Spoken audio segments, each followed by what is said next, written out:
the traditional finance system is falling quite bad miserably, and that's kind of pushing people this way. This is Ben Zhou, the co-founder of Singapore-based crypto exchange Bybit. Earlier this year, Bybit became the official sponsor of Formula One team Red Bull Racing.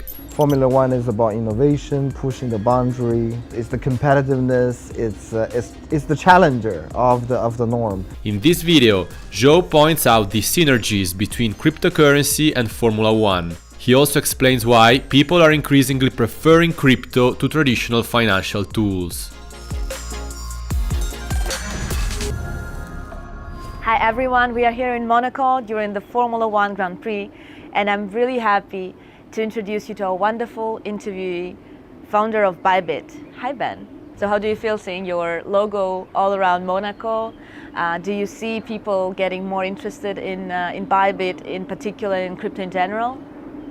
Yeah, so what has came out of this sponsorship, we being the principal sponsor of the Oracle Red Bull Racing team, has definitely put Bybit on the map.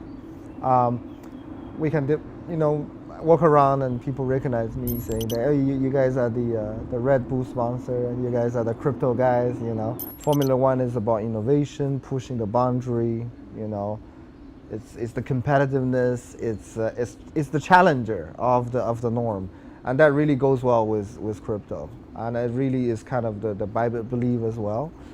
We are not the top dog. We are the underdog coming up. And this is also why we pick Red Bull. Red Bull is coming up, the new generation. So it's a really huge synergy we see. Yeah. Awesome. I like the comparison a lot. Yeah. So, any visibility brings also mindfulness and education to the crypto industry. So which other tools do you think we can use as a community, as an industry, to bring more newbies to the space? So education, I think, is definitely one area that Bybit as exchange focus quite a bit on. We service more than 160 countries, more than 6 million users globally. A lot of them, I would say, is new to industry, new to crypto. We recently expanded our product lines, including fiat, spot, and all the products, services. Pretty much, we are the kind of the one-stop shop for any crypto users. With that, you start to see a lot of people asking, what is an NFT? What is DAI? What is a stable coin? But education is one part we focus on, teaching people why and how is crypto play a part.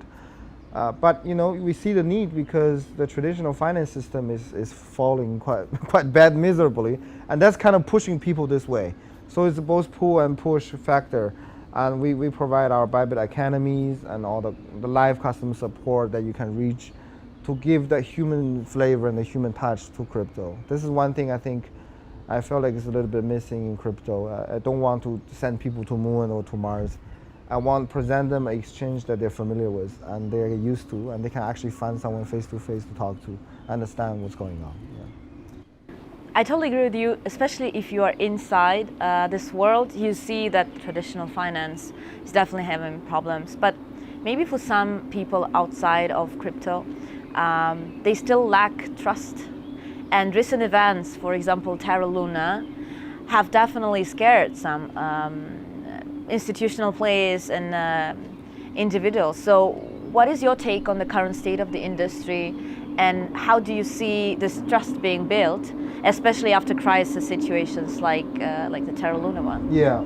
So I think it's the same with any new industry that you always have this type of crisis happening. And Luna was not the first kind of collapse that we've seen. I think we'll get over it and gradually move on. But yeah, I mean, this is what triggers this kind of a bear market right now. I think is one of the big triggermen of that. Yeah. So you've been in the industry for 5 years? Yeah, something like that. What brought you in the first place? Yeah, I mean, I think initially I was in Forex, and for me, looking into crypto, I feel like there's a need for people to escape from the current financial kind of.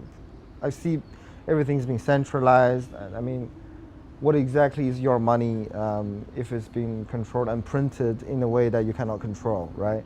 And you constantly being reminded, even during the whole COVID period, that centralized government are printing out monies like crazy, and you have incidents like wartime, and your fiat simply don't represent value, and crypto has proven and becoming the safe haven for people. So there's a real need for people to switch over on this side, and this is, I think, the value I saw initially. I felt like, okay, this is something, given the alternative that we could go decentralized, why not? Do you have other projects for the Bybit ecosystem? Yeah, so I think as an exchange, we're definitely pushing the boundaries. We want to go more on the Web3 side of things. So although we are a centralized exchange, we're going to try to incorporate the decentralization part of, I'm pushing Bybit becoming more on the crypto native side. So we're looking into offer Web3 wallets.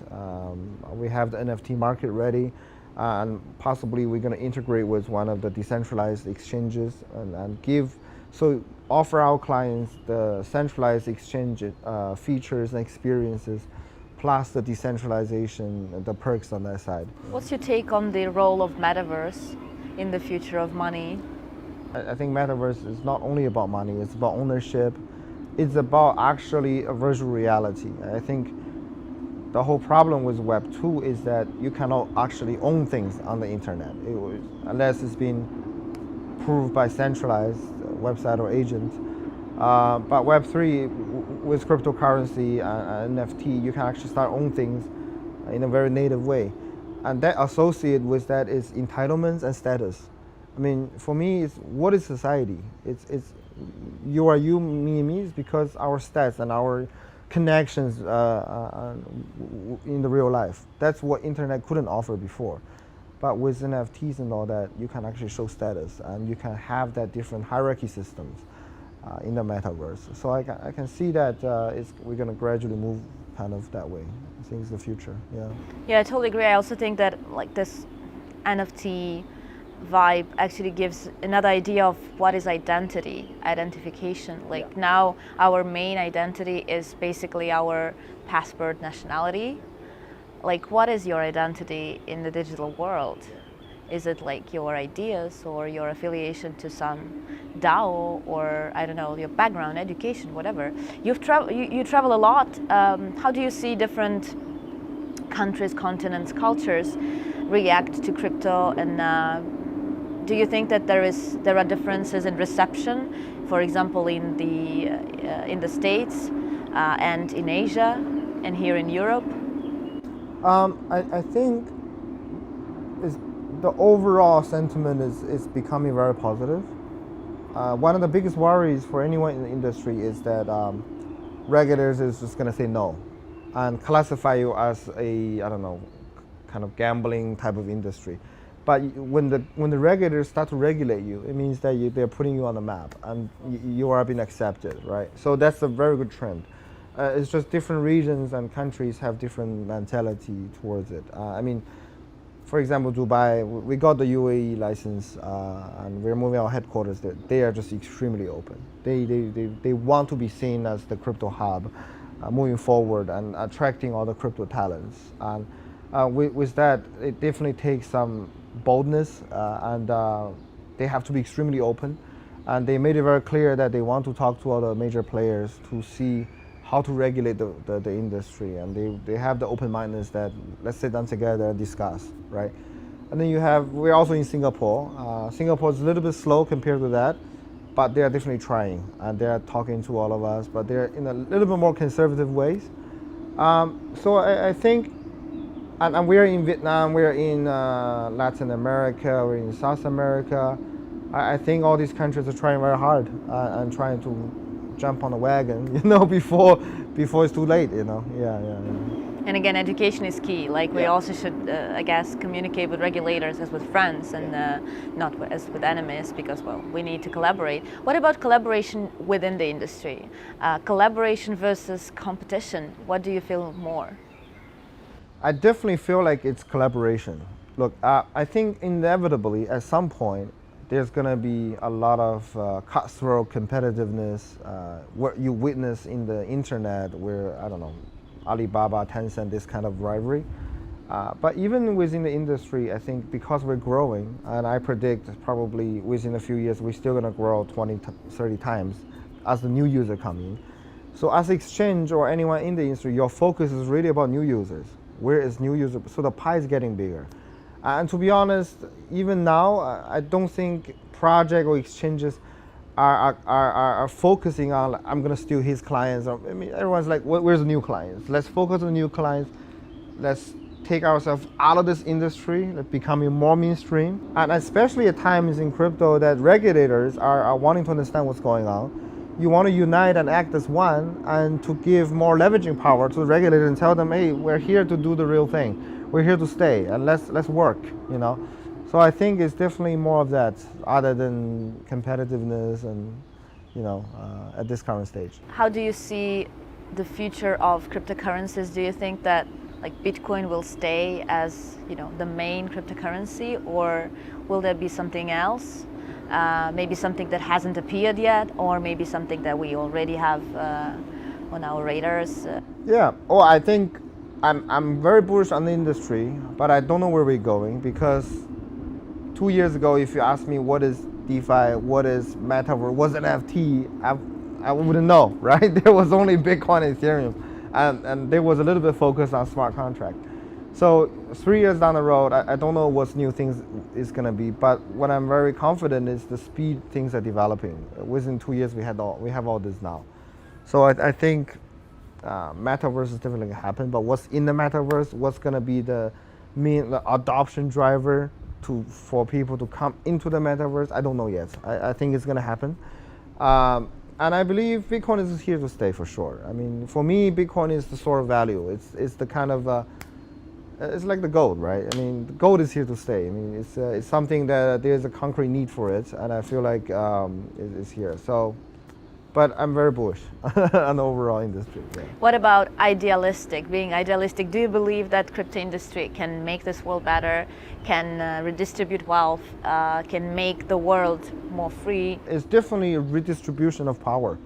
It's putting back the financial power into the. So crypto is really a revolution for the financial system. It has been controlled by the few and by the institutions. And that's why we have all these jokes about Wall Street, about all these bigger institutions, and the government and central banks. But crypto, I think, is redistributing that power to the real people. I mean, even now you see the wars happening and people coming into crypto, and because of that, if you are a simple civilian in any on each side, you are kind of the victim, right? But you get all these financial disturbance on the things you cannot control with. So I think crypto definitely gives people the ability, and as young generations start to realize that, it's going to just become more and more mass adopted, and you see the tipping point where people are switching more and more of their capital asset on this side rather than this on the other side. So I think given the choice, people will always choose for the better one. Sharing your personal success story, what would be your advice to young forex traders or just crypto adopters, or maybe someone who hasn't yet even gotten initiated to crypto? Can you give any advice how to get into the space and what to do in order to become successful? Yeah, I think what I see, I met many people in the industry of crypto. I think what we share in common is just do it mentality. It's that there are so many people know there is a thing called crypto, but they haven't done anything with it, and they kind of already give the prediction saying, I'm too late. And I've heard that since 2 years ago, and they say I'm too late. And now there's still people saying I'm too late. But just do it, just get involved. And you see there are a lot of things to be done on the side of things. And if you're already in crypto, I think focus on building, yeah? I mean, whether it's bear or bull market, if you're here in the long run, you believe in the long term of the industry, stick your head on and start building, and the reward, will come, yeah. So it's never too late. It's awesome. never too late, yeah. Thank you very much. Enjoy Monaco, enjoy your wonderful deal, and I hope that Red Bull will Thank you. win. Thank you. Thank you. Thank you very Amazing. much. Yeah, thank you.